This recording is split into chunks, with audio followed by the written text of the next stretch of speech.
चित मच्छिंदर गोरखया में आप सबका स्वागत है। जय हिंद, जय भारत, जय जवान, जय विज्ञान। आज हम एक ऐसी परिस्थिति में आके खड़े हैं कि जिससे हमारे अखंड भारत के अस्तित्व को हमने दांव पर लगा दिया है और उसमें सबसे बड़ी भूमिका कांग्रेस की रही है। उसके बाद Aam Aadmi Party, Trinamool Congress, Shiv Sena, DMK, ADMK, Samajwadi Party, National Conference, PDP, ऐसी जितनी भी प्रादेशिक पार्टियां हैं वो देश के संघीय ढांचे को खत्म करने पर तुली है। यदि कोई व्यक्ति से आपको मतभेद हो सकते हैं, मगर उसके लिए आप देश को दांव पर नहीं लगा सकते। और ये बात सारा विपक्ष समझ लें कि भारतीय जनता पार्टी सत्ता पर क्यों आई। आपने ऐसा कैसा काम किया कि देश का बहुमती भारतीय जनता पार्टी के ओर खिसक गई। उसका विवरण करने के बजाय, चिंतन करने के बजाय आप जितना भी उसको गालियों बांटोगे उतना आप कमजोर होंगे। आप उसको मजबूत कर रहे हैं। देश को राष्ट्रवादी पार्टियों की जरूरत है, तो इसको जोड़ने वाली राजकारणी शक्तियों की जरूरत है। यदि आप वही नहीं करोगे तो प्रजा आपको स्वीकारेगी नहीं। और सबसे बड़ी बात, विपक्षी सरकार जहां जहां है वहां पुलिस का दुरुपयोग हो रहा है। पुलिस अधीक्षक जो राज्य के आईजी है वो ये बात समझ ले कि आपको काम करना है। सरकार 5 साल आएगी जाएगी, मगर आप किसी के पक्ष में लेकर दूसरों को परेशान करोगे तो प्रजा सब कुछ जानती है, आपको कहीं का दे रखेगी। प्रजा का पैसा विकास के लिए खर्चना है। आपकी पगार, सैलरी, तनख्वाह हमारी जेब से, टैक्स में गए हुए पैसे से होती है और वो देश हित के लिए खर्च होनी चाहिए, देश के विकास के लिए खर्च होना चाहिए। और यदि जहां वो नहीं होता है वहां प्रजा ये करवाएगी। प्रजा अब शांत बैठी है, आपका तमाशा देख रही है। ये मत पूछो कि महंगाई की बात, बेरोजगारी की बात। प्रजा को महंगाई से कोई मतलब नहीं है, प्रजा को बेरोजगारी से कोई मतलब नहीं है। सब अपना अपना काम कर रहे हैं, मजदूर मिलते नहीं हैं। आज इतनी जगह खाली है कि वहां पद भरने के लिए कोई व्यक्ति नहीं है। आप किसी को उलझा नहीं सकते, गुमराह नहीं कर सकते। महंगाई विश्वव्यापी है, ये बात समझ लीजिए, प्रजा भी जानती है।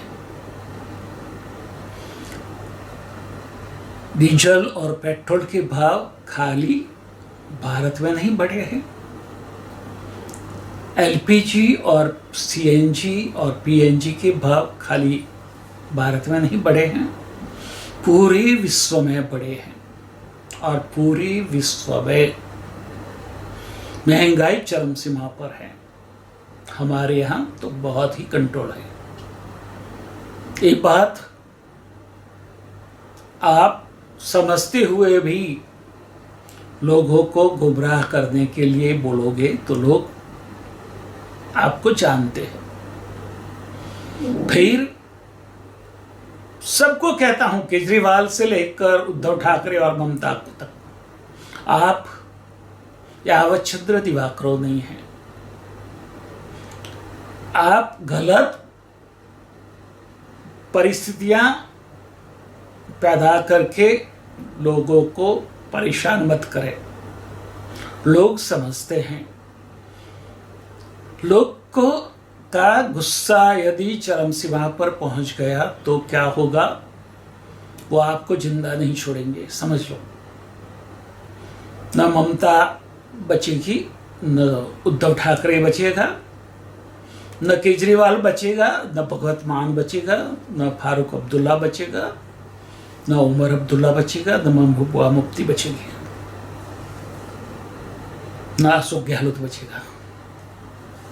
एक बात आप समझ लो, प्रजा जाग चुकी है।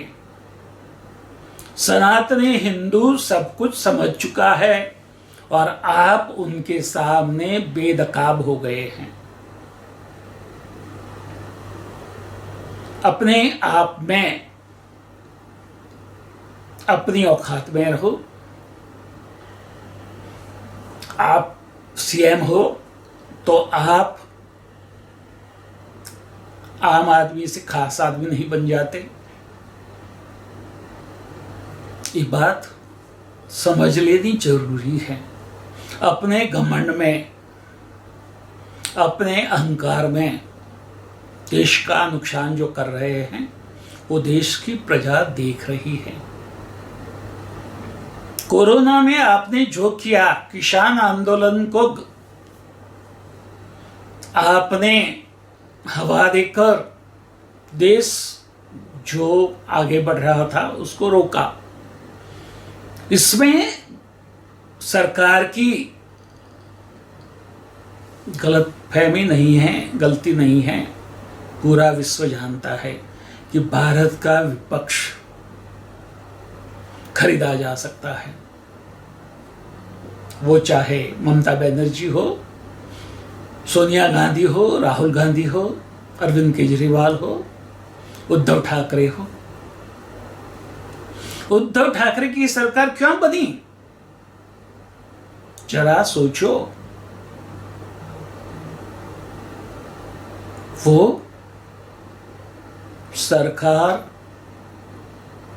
बनने के पीछे कई माफियाओं का हाथ है और ऐसे राजनीतिज्ञों से देश अपना पल्ला झाड़ लेगा, उनको शिक्षा करेगा। और मैं मुस्लिम नेताओं से कह रहा हूं, हिंदुओं को अभी आप दबा नहीं सकते। हिंदू चुप बैठे हैं सरकार की बदौलत, कि सरकार को आप बदनाम न करें, वरना हिंदू भी आपका सामना अच्छी तरह से करना जानता है। ये बात सुन लो, समझ लो। आप अपना धर्म अदा करो और मुगल आक्रांताओं ने जो हमारे मंदिर तोड़े थे, उसके ऊपर मस्जिदें बनाई है, वो सब हमें वापस दे दो, उसका पुनरुद्धार हम करेंगे। रोड पर नमाज पढ़ना बंद करो। जो रोड पर आप थूकते हो, पेशाब करते हो, पोटी करते हो, वहां आप नमाज पढ़ोगे तो क्या आपका अल्लाह उसको कबूल करेगा? वो नमाज पढ़ने के लिए आप दूसरों को परेशान करोगे तो क्या आपकी नमाज कबूल होगी? एक बात समझ लो, ऐसी गलतफहमी में मत रहो। आप ही अल्लाह से दूर होते जा रहे हो अपने आप के स्वभाव से। हमारा धर्म भगवान के पास जाने का, भगवान से प्यार करने का बात करता है। हम और भगवान अलग नहीं हैं, आप और अल्लाह अलग है। और यहां रहे हैं तो भारतीय बन के रहो।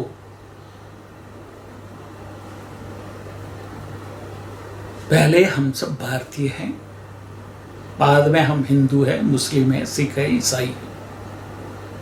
इतना समझ लो, वरना आप ये मत समझना कि आप हथियार उठा सकते हो। हमारे पास ब्रह्मास्त्र है,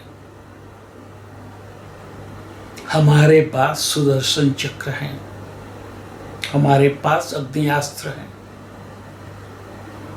हम क्या कर सकते हैं वो आपको पता नहीं है, क्योंकि हम कभी वो शस्त्रों को, हमारी वो शक्तियों को किसी को परेशान करने के लिए खर्च नहीं करते। मगर जब हमारा अस्तित्व जोखिम में आएगा तो हम करेंगे ही। तब आप के हथियार धरे के धरे रह जाएंगे, ये बात समझ लो। ये मैं नहीं बोल रहा हूँ, एक डिवाइन महाकाल बोल रहा है, ये मेरा सिद्ध गुरु बाबा बोल रहा है। समझ जाओ, समझदार को इशारा काफी है। तथास्तु।